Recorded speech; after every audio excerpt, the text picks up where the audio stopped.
Salam alaikum wa rahmatullah. Bon, beaucoup de gens m'interpellent par rapport à la déclaration de Maître Tin sur l'article 52 de la Constitution. Moi, je rappelle qu'aujourd'hui, au Sénégal, il n'y a aucune des conditions cumulatives de l'acte 52. Voilà, donc, parce que je le rappelle, hein, l'acte 52 a son histoire avec l'article 16 de la Constitution française avec le général de Gaulle. Voilà, donc c'est une disposition constitutionnelle quand même qui peut donner au président de la République la possibilité de prendre des mesures dans le domaine de la loi. Voilà, parce que si vous allez par exemple dans l'article 67 de la Constitution, il est énuméré donc les domaines qui relèvent de la loi et que tous les autres domaines relèvent du domaine réglementaire, donc avec l'article 76 de la Constitution.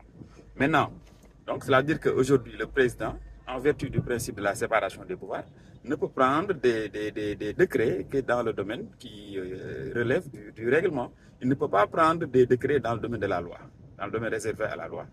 Maintenant, avec l'article 52, le président peut outrepasser ces compétences-là et peut prendre bien des ordonnances qui relèvent dans des domaines réservés à la loi.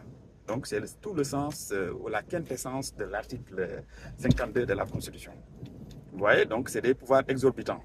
Maintenant, pour que cet article 52 qui donne à au président ces pouvoirs exorbitants-là puissent être mis en œuvre, il faut qu'il y ait des conditions.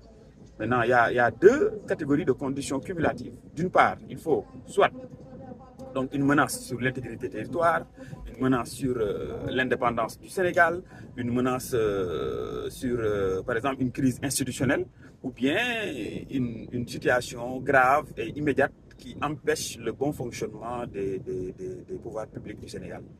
Voilà, donc ça c'est la première catégorie de conditions.